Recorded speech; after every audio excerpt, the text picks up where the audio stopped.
우리는 삶을 살아내야 하는 자들이기 때문에 어렵습니다.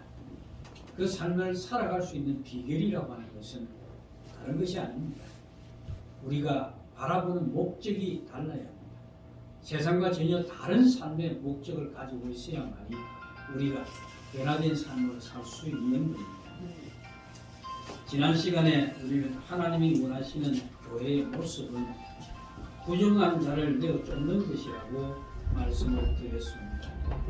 그러나 부정한 자를 내어 쫓는다는 것은 오늘 우리 현대교회 정서에 맞지 않는 말입니다. 그러나 교회가 천국에 대한 소망이 있다면 교회는 오직 하나님의 말씀만 따라가야 한다고 말씀을 드렸지요. 그렇지 않고 만에 하나 교회를 인간적인 욕심이나 기존의 생각들을 버리지 못한 채 하나님을 생각하게 되면 과연 하나님의 그것을 기뻐할 수 있을까요? 또한 그런 하나님은 또한 우리가 배우고 있는 성경에서 말씀하시는 그런 하나님이 맞을까요? 당연히 그 하나님은 성경에서 전하고자 하는 우리를 구속하시고 긍휼히 여기시는 그런 하나님이 아닙니다. 도리어 사람들이 상상에 만들어낸 하나님이 될 것이고 그런 하나님은 무상일 뿐입니다. 인간은 날마다 상상 속에 수많은 것들을 만들어내며 스스로를 위로하며 살아갑니다. 실패한 그것을 때로는 머릿속으로는 성공을 만들어내고 또 때로는 머릿속으로 오래된 같은 귀갓집을 몇 채씩 짓고 그러죠. 비록 그것이 자기만의 세계의 환상이라 현실적으로 볼 때는 이루지 못하는 것을 알고 있지만 그래도 자기가 하고 싶고 이루고 싶고 소유하고 싶은 것들을 상상으로나마 대신할 수 있기 때문에 스스로 그렇게 위로를 받기도 합니다. 이같이 사람들은 자기 욕망대로 살아가지 못하는 것을 그걸 상상으로 대신하기도 합니다. 이런 만약에 말입니다. 인간이 생각하고 원하는 대로 상상대로 세상이 돌아간다고 한다면 세상이 과연 어떻게 될까요? 참 혼란스러울 겁니다.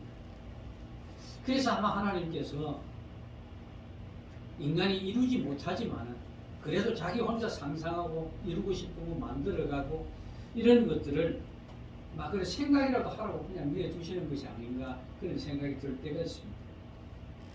그렇지 않습니까? 상상 속에 뭔가 만들어내고 상상 속에 대통령도 되고 이런저런 상상 속에서 좀 자기 혼자 즐기도록 놔두는 것 같습니다.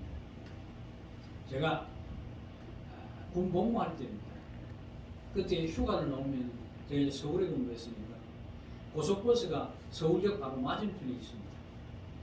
맞은편에 약간 언덕진 곳에 버스 터미널이 있었는데 그 버스를 탈 때마다 생각하는 게 있습니다. 오늘 옆자리에 이쁜 아가씨가 같이 앉아줬으면 좋겠다. 그런 상상을 하기도 했죠. 이런 상상은요, 아마 저뿐만이 알 겁니다. 혼자서 이래 총각 때 여행을 하거나 버스를 타거나 기차를 탈 때 되면 좀 궁금하지 않습니까? 내 옆에 과연 누가 앉을까? 그런 궁금함이 점점 어디로 갑니까?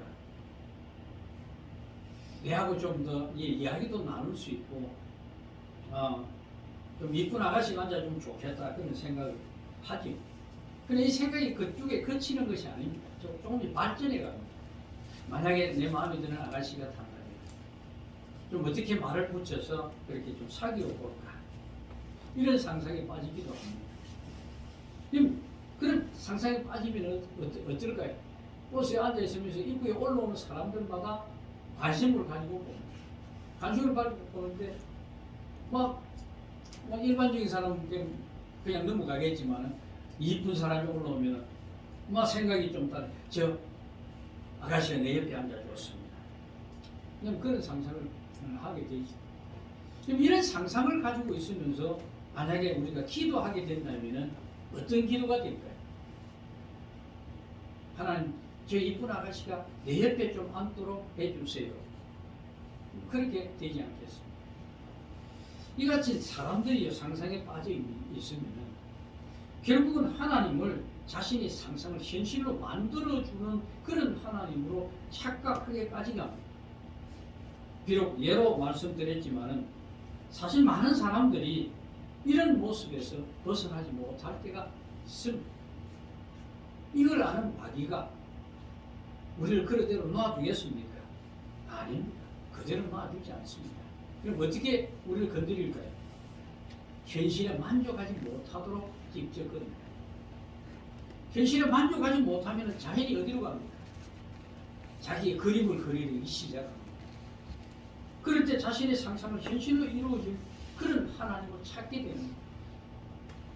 목회자들이 원하고 있는 교회 부흥, 명목은 하나님의 영광을 위해서라고 하지만 사실은 자기 목회의 성공을 위해서 그들은 그렇게 포장할 뿐입니다. 이런 말을 목사들에게 하면 목사들이 어떻게 할까요? 걸쩍됩니다. 하나님의 거룩한 사업을 갖다가 어떻게 그렇게 막말을 하느냐. 그래서 암만 그들이 그런다 할지라도 그것은 결코 부인할 수 없는 사실입니다. 교회는 바로 이런 상상 속에 빠져있는 인간들의 환상을 몰아내어야 합니다. 여러분에게 이런 환상이 있다면 버리셔야 합니다. 아무리 선하게 보이는 환상이라 할지라도 그것은 인간의 죄라는 사실을 여러분 명심하셔야 합니다. 그럼 여러분 그럴 겁니다. 아니 교회가 부흥하지 않는데 그걸 무슨 환상이라고. 그리고 부흥하면 선교도 하고 많은 사람들 구제도 할 것인데 그렇게 바라는 교회가 왜 그렇게 나쁘단 말인가 이런 생각이 아마 제 말에 반감을 들고 올라온지 모르겠습니다. 물론 생각은 선할 수 있습니다. 그러나 그것은 환상이 자기 욕심입니다. 왜 그런가 하면은 하나님이 보시는 교회의 모습이 과연 어떤 모습을 교회를 하나님이 원하실까요? 대외적으로 선교도 많이 하고 선한 일도 많이 하는 그런 교회를 보실까요? 아니면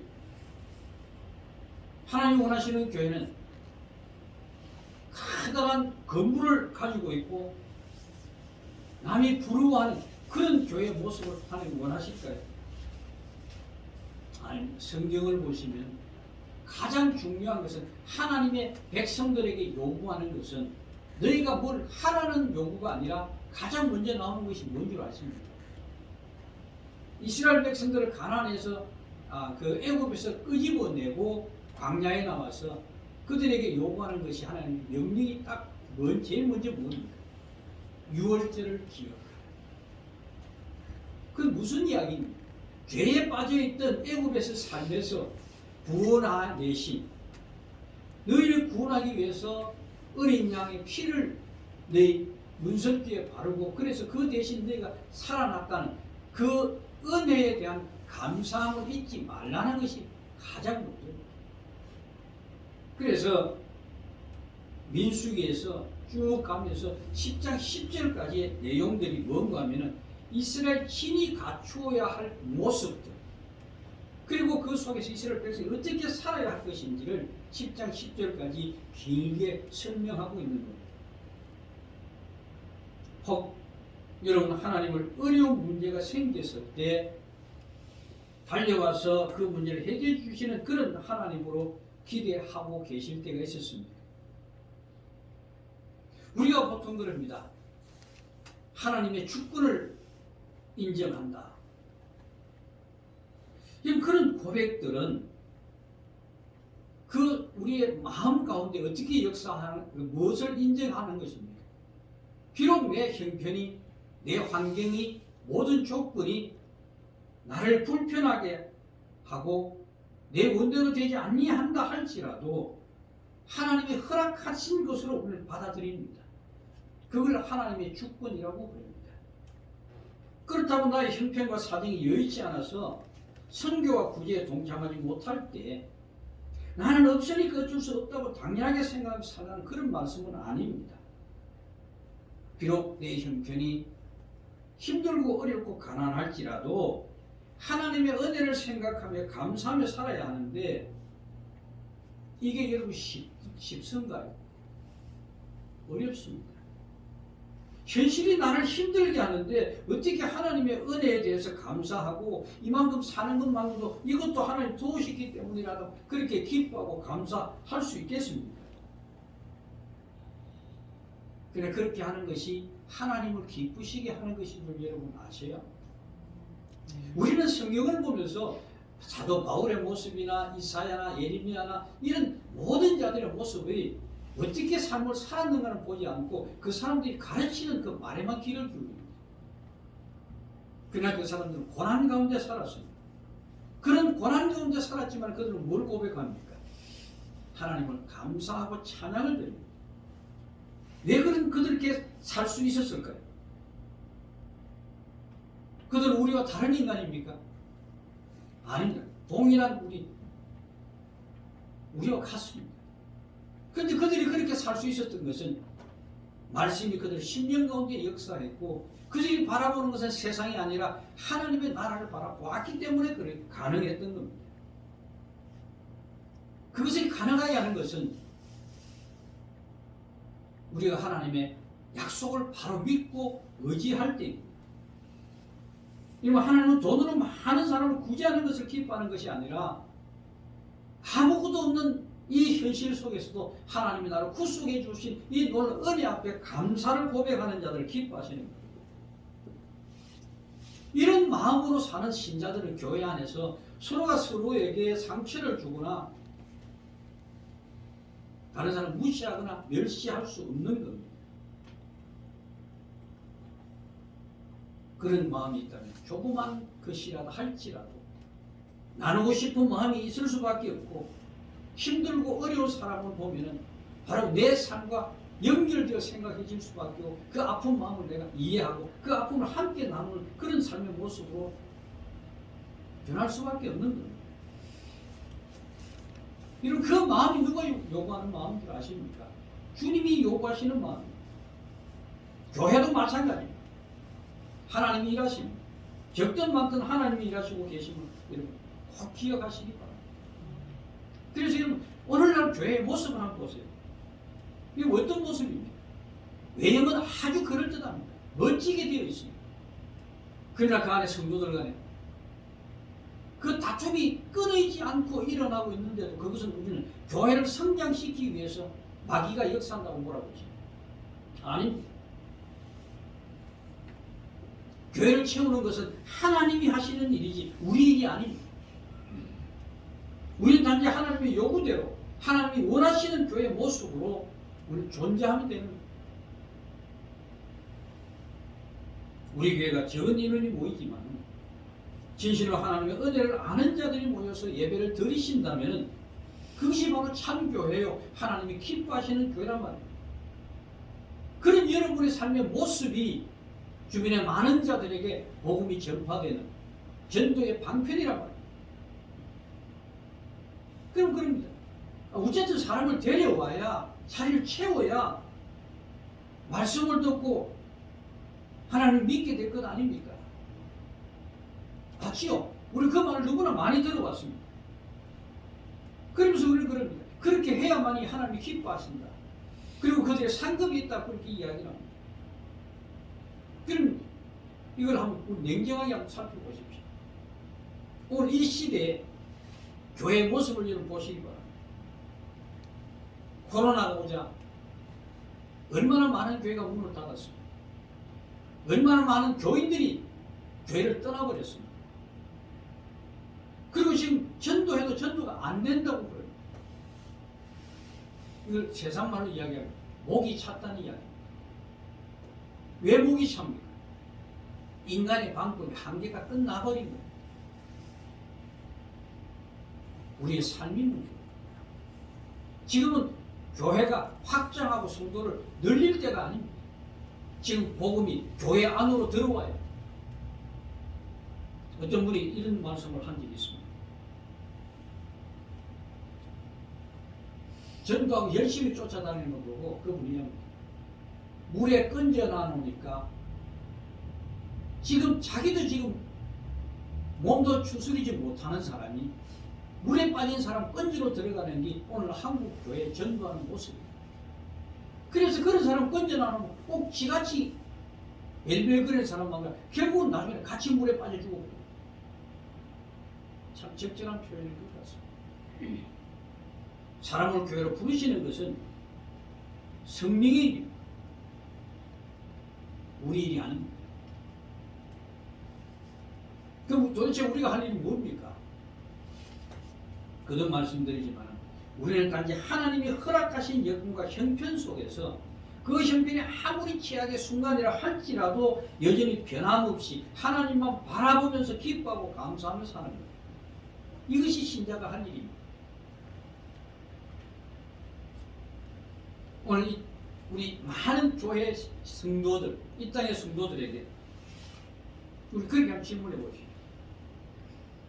과연 우리 모두를 그렇게 살고 있는가라고 질문을 던졌을 때 그렇다라고 이야기할 분이 과연 몇이나 되겠습니까? 그런 분들을 바라보는 세상 사람들이 그들이 전하는 복음에 뭐라고 반응하겠습니까? 저거나 잘하지. 오죽하면 지금 세상 사람이 뭐라 그럽니까? 교회가 저러면 안 된다. 건축을 하면서 허가가 안 나는 걸 불법으로 어떻게 해가지고 뇌물을 주고 그래가지고 건축 허가는 하나님의 은혜를 주셔서 건축하게 되었다고 이렇게 이야기합니다.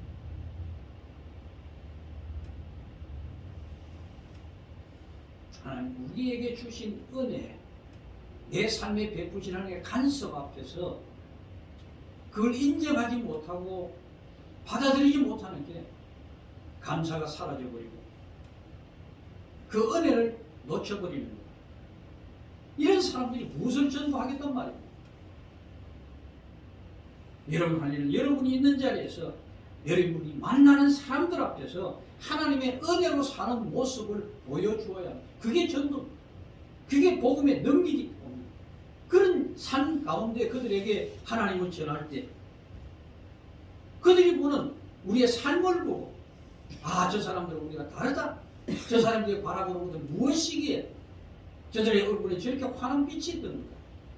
이제서 저 가지고 저렇게 평안할 수 있는가? 이런 모습들이 그들의 영혼을 불러내는 하나님의 능력의 복음이 되는 겁니다.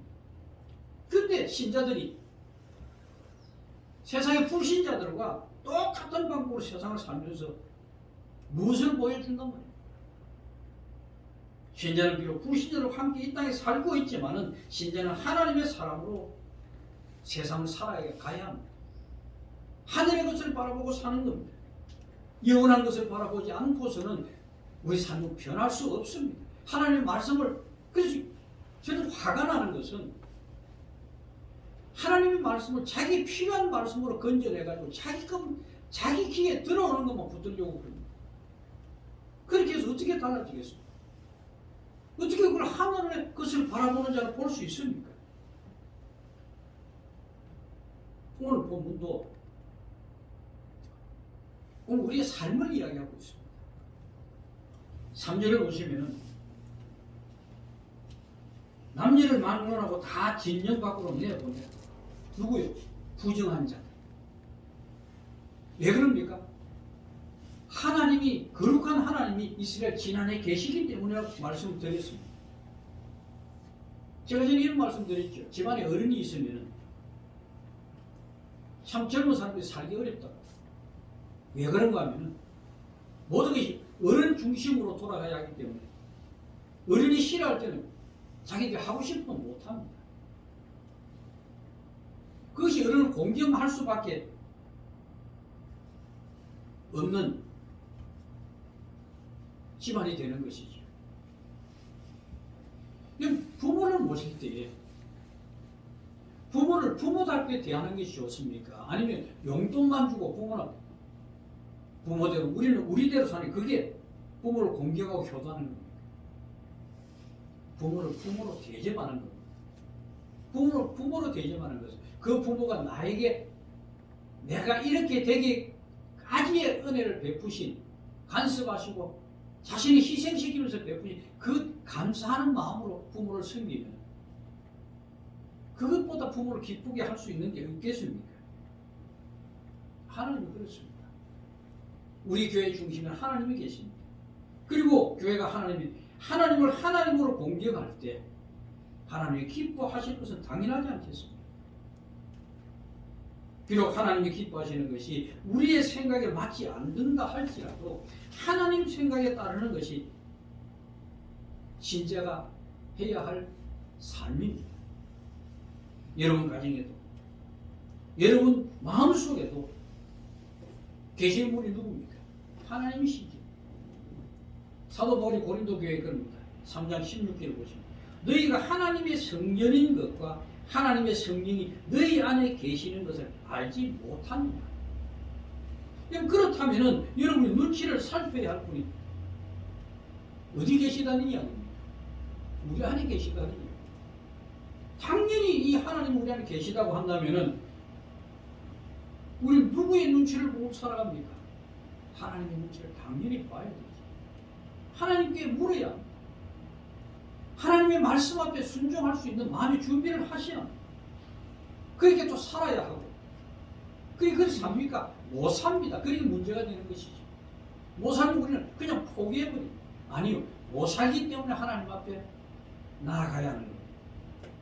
말씀대로 살지 못하는 내 연약함을 하나님 앞에 들고 나가야 하는 거예요. 왜 우리에게 하나님 말씀이 필요한지 아십니까? 인간은 시간만 나면은 육신에 썩어질 것만 생각합니다. 그래서 우리 보고 말씀을 묵상하라고 하는 말씀 이유가 그것 때문에 그렇습니다. 말씀을 계속 묵상해야 생명과 관련된 하나의 것을 바라볼 수 있지. 이 말씀을 잊어버립니다. 육신의 생각에 끌려갈 수밖에 없습니다. 이런 우리를 하나님이 붙들어 주시지 않는다고 한다면 어떻게 될까요? 강팍한 마음대로 그대로 내어버려 둔다면 우리는 하나님을 찾지 않습니다. 그래서 우리는 하나님의 사람다운 모습으로 바뀌어야 달라져야 합니다. 그렇게 하려면 언제나 우리가 뭘 생각해야 합니까? 우리 중심에 하나님이 계신다는 것을 잊지 않는 겁니다. 그리고 날마다 하나님 말씀을 붙들어야 합니다. 여러분의 말씀을 날마다 대하는 것, 정말 이건 저는 가장 참 기쁜 겁니다. 아마 보면서 성경을 보면서 막 생각이 많이 달라졌을 겁니다. 보이지 않는 것이 보이게 되었고 설교를 들을 때도 이런 많은 도움을 받을 겁니다.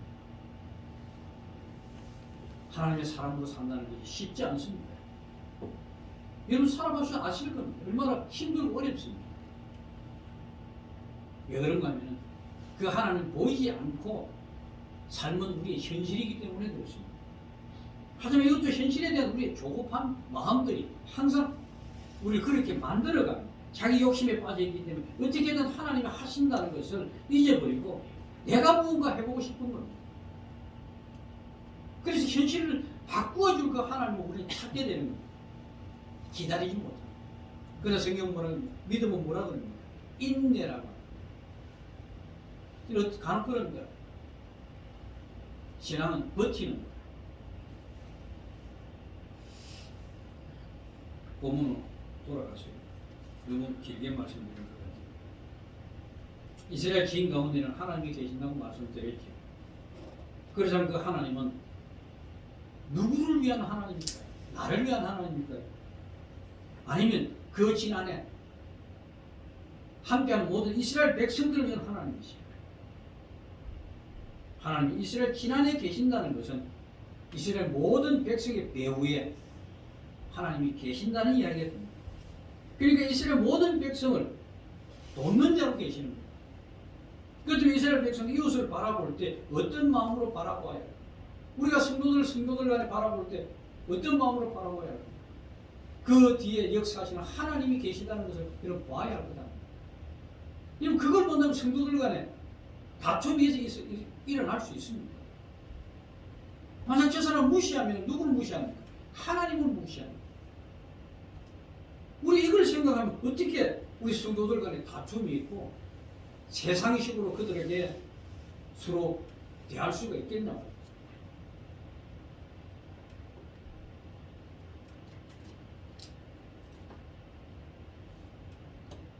여러분, 하나님이 거하시는 진 안에 이스라엘 백성들이 모여 있는데 이웃에게 범죄하는 것은 결국 하나님께 범죄하는 것이 되기에 그 죄를 지금 하나님 갚아라고 말씀하십니다. 본문 5절에서 10절까지 보면 죄를 범하면은 그 죄값을 받을 때 5분의 1을 더해서 갚아주라고 명령하십니다. 만약 죄값을 받을 만한 친족이 없으면은 그 죄값을 여호와께 가져오라고. 그것도 5분의 1을 더해서 갚아야 한다. 그리고 속죄 제물과 순양과 함께 가져오라고.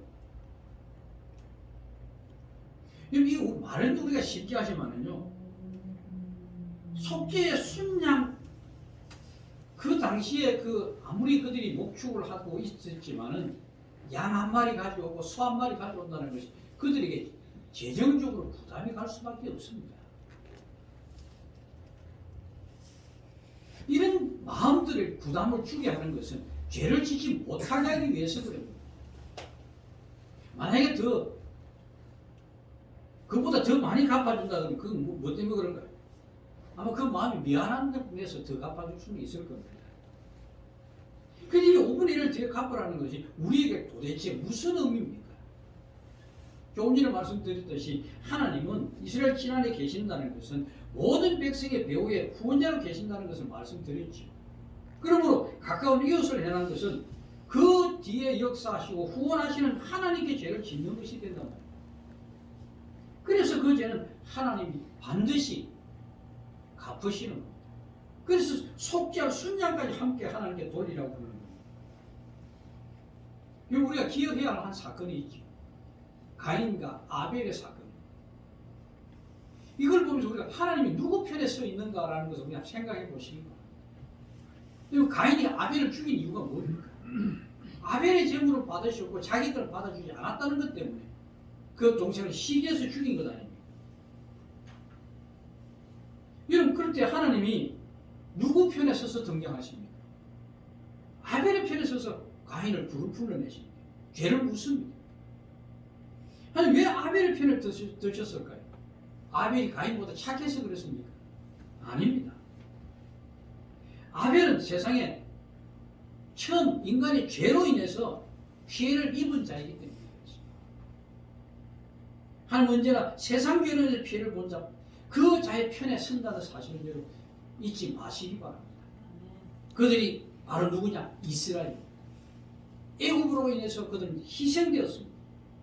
그들이 이것을 안다면, 그리고 하나님의 사람으로 살아간다면 나 때문에 억울하게 피해를 본 사람이 발생하지 않도록 해야 합니다. 이것이 어디서 해야 합니까? 우리 교회 안에서 성도들 간에 그래야 돼요. 오늘 우리는 교회를 성장하는 데만 겪어받아 보니까 교회 안에 내용은 다 빠져버렸어요. 이 빠져버리니까 코로나로 인해서 정말 무슨 모래성 무너지듯이 허물어져 버려요. 우리는 하나님을 중심에 모시고 섬기는 공동체입니다. 그러면 여러분이 만나는 교회 안의 모든 성도들, 그 뒤에는 하나님이 계시는 것이죠. 이런 공동체 안에서 인간의 죄 때문에, 인간의 욕심 때문에, 인간의 감정 때문에 피해를 입고 상처를 입는 일이 발생한다면 과연 이것이 하나님이 기뻐하시는 일일까요? 그들이 비록 선교를 하고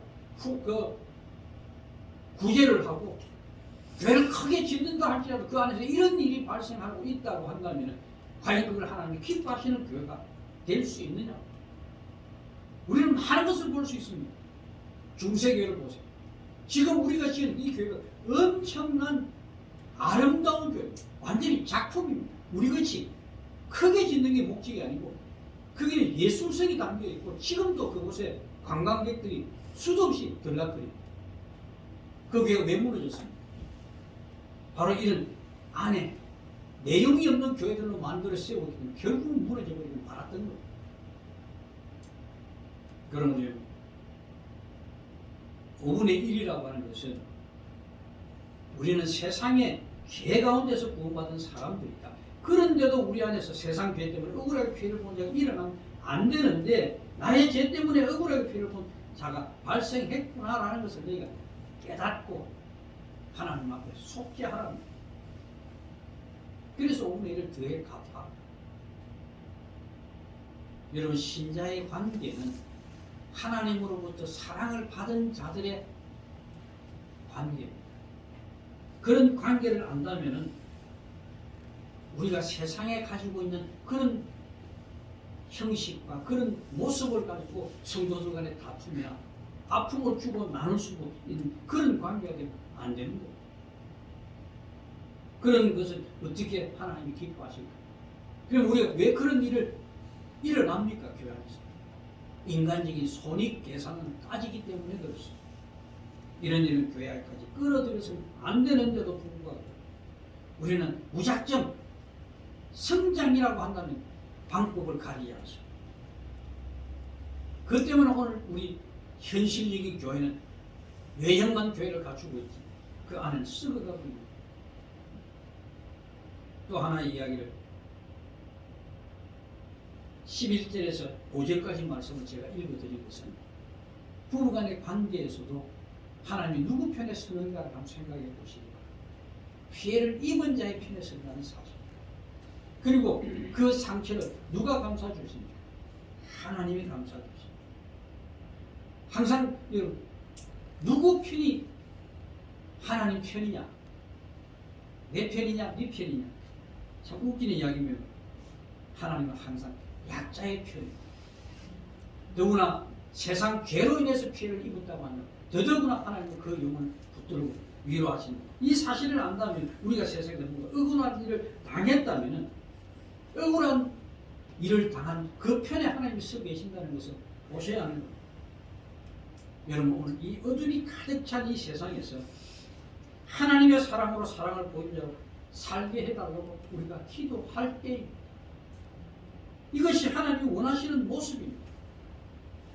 규모가 있는 교회들이 구제나 선교의 대상이 되는 교회를 자기들 마음대로 쥐 흔드는 이런 악한 일을 보고 있으면서도 우리는 그걸 악하다고 생각하지 않습니다.